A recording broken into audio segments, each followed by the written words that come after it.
Hello everybody, Jeremy Dickinson here. Thanks for watching. In this video what I want to do is talk about the hedonism of John Stuart Mill, the 19th century British philosopher who developed an ethical theory in his classic work, Utilitarianism.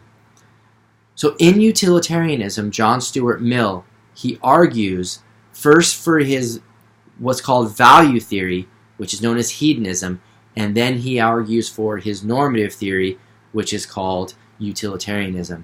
Together they combine to make and form a hedonistic utilitarianism. So a normative theory is a theory of right and wrong. A value theory is a theory of good and bad. So for those of you who know my other videos, introducing philosophy, introducing ethics, you know of this distinction already. If you don't know of this distinction already, please see my videos on introducing philosophy that I have on my YouTube channel. Here. Okay, so setting aside Mill's normative theory, his theory of right and wrong, let's focus on his value theory, which is known as hedonism. When one does a value theory, one gives an account of what counts as good and bad. Okay, we'll focus for the most part on just the theories of goodness because you can always make the appropriate changes to give the account of badness. Mill's value theory, hedonism, claims the following. The good is pleasure. So if you're looking for a slogan for capturing hedonism, it's that. The good is pleasure. Conversely, the bad is pain. But again, we'll bracket that. The good is pleasure. Now, you might say to yourself, well, money is also good, for example, and you might list other things as good as well. But money is an easy example to think about. Money is good. Well, as a hedonist, what Mill would say is that money is good, but it gets its goodness from pleasure or pleasant experiences. Money is good because it brings about pleasant experiences. Okay? So, what a value theory is often trying to do, and Mill, someone who's in this tradition, is trying to give you an account of what the fundamentally good things are, what the intrinsically good things are, or what good things make other things good, in a sense that they're non-derivatively good themselves. So when Mill says that pleasure is the good, he means it's fundamentally good, it's intrinsically good, or it's the kind of good and the only kind of good that makes other things, for example, money, good. And the same thing would go for any other thing that we identified as good. If we said courage, if we said justice, if we said education, the hedonist is going to say, yes, those things are good, but they get their goodness because they produce pleasant experiences. That's hedonism. And most value theories, when they give you your account, when they give their account, of what counts as good, they're interested in what's intrinsically good. They're interested in these robust goods that make other things good, these non-derivatively good things. So these derivatively good things, they're sometimes called non-intrinsic or extrinsically good things. Okay? Perfectly fine ways of referring to them. So Mill, in Utilitarianism, in that work, when he defends his hedonism, he provides an argument later on in the work. And we're not going to go there. Okay, we're not going to discuss that argument in this video. But what he wants to do is provide a motivation for accepting it indirectly by arguing that a classic argument is a kind of type of argument against his hedonism, against hedonism in general, fails. Okay, so here's the strategy. Take on a classic type of argument against hedonism, provide indirect support for hedonism by showing that that argument fails.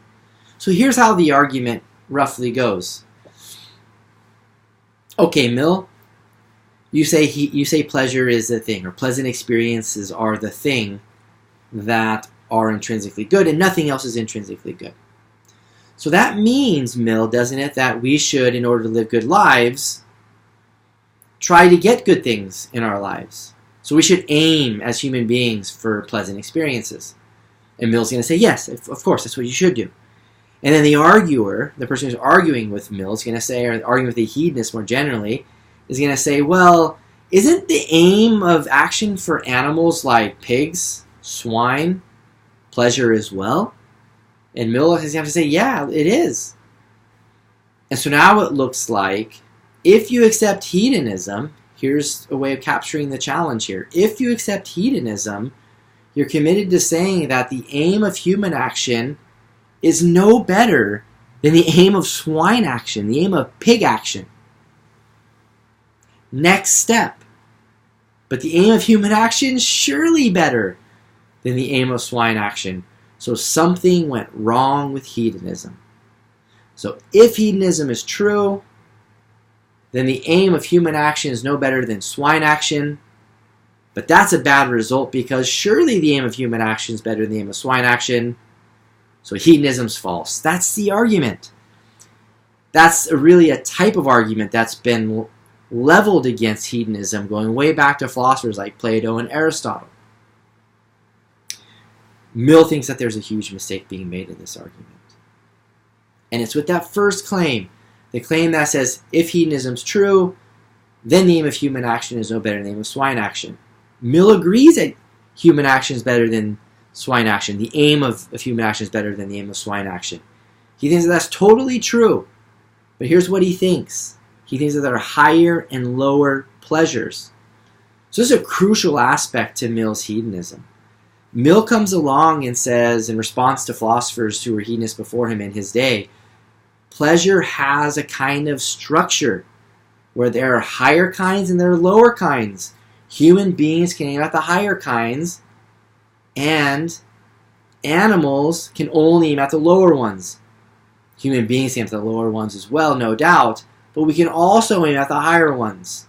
So he makes a distinction between higher and lower pleasures to argue that the standard major objection to hedonism in the history of philosophy fails. And he appeals to the higher-lower pleasure distinction. What does this distinction amount to? Well, Mill thinks there's an intuitive sense that one would have in thinking about this. Surely we can aim at higher pleasures than animals can aim at. For example, we can aim at intellectual pleasures. We can aim at moral pleasures and aesthetic pleasures. When we think about the lower pleasures, we're talking about just purely bodily pleasures. But we can aim at these, more rational pleasures. Okay, because we have, as human beings, a rational nature. Okay, not just a bodily nature. Right? Or our bodily nature includes a rational nature. Something like that is what Mill's going to say. So there's this higher-lower pleasure distinction, and the higher-lower pleasure distinction can at least initially be understood in the following terms. Higher pleasures are intellectual, moral, and aesthetic pleasures, whereas lower pleasures are bodily pleasures, purely sensual pleasures. So an example of an intellectual pleasure would be, say, enjoying watching this YouTube video and the information that you get from it, or enjoying doing your favorite puzzle, crossword, or otherwise. Okay, reading the favorite passages from your favorite novels. Moral pleasures would be the pleasure you get from doing good for others or something like that. And aesthetic pleasures would be enjoying art, for example, enjoying paintings, enjoying good music, and the like. Okay?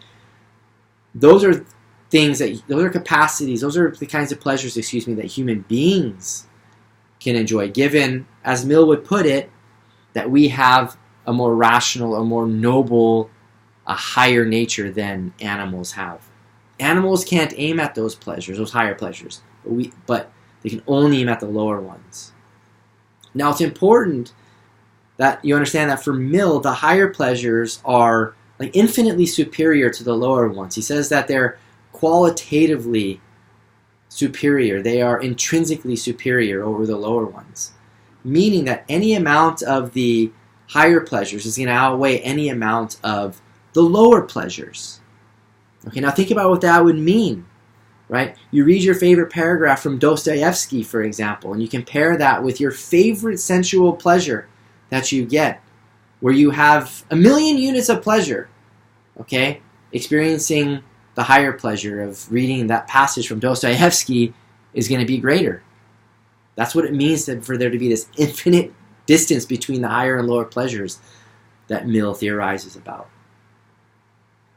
So that's to capture his hedonism. It's heterogeneous. Pleasure admits of two distinct kinds that are qualitatively distinct, not purely quantitatively distinct.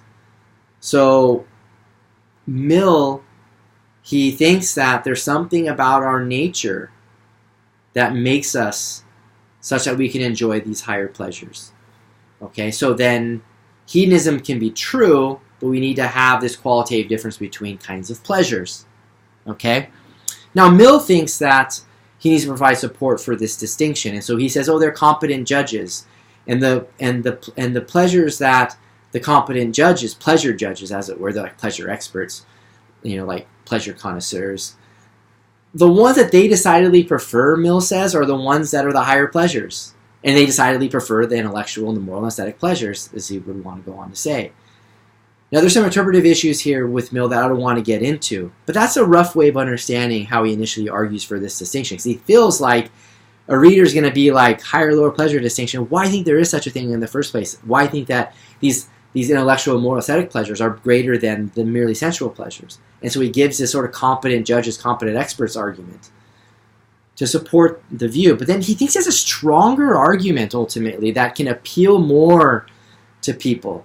And it's just the fact that nobody really in their right mind would switch places with an animal. Nobody would trade places with their cat. I know sometimes when you're going through, finals or life seems really, really rough, you might think, gosh, my cat has it all good and gets to sleep all day. I wish I could just be my cat.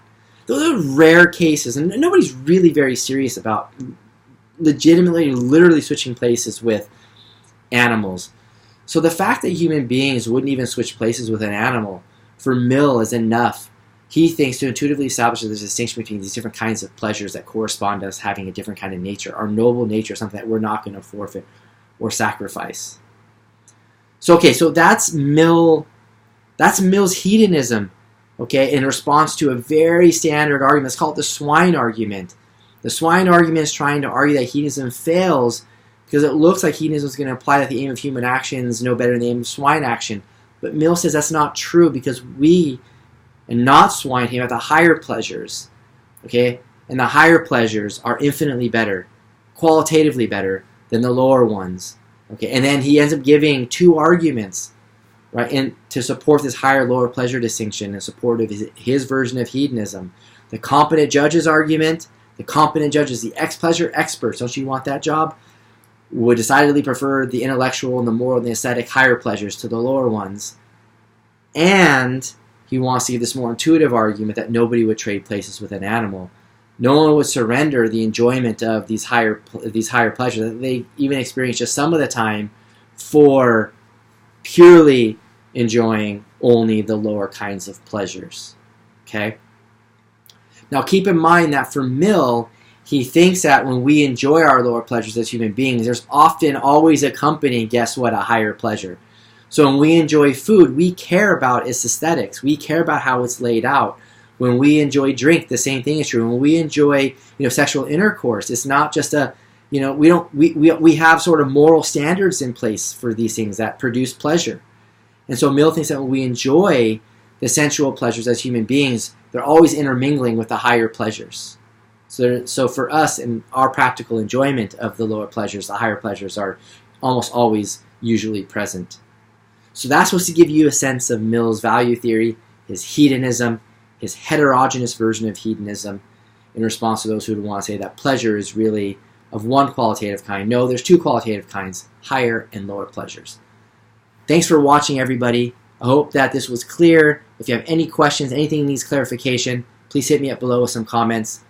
And or email me, jedickin@syr.edu or at jadickin@calpoly.edu. Thank you very much. Talk soon.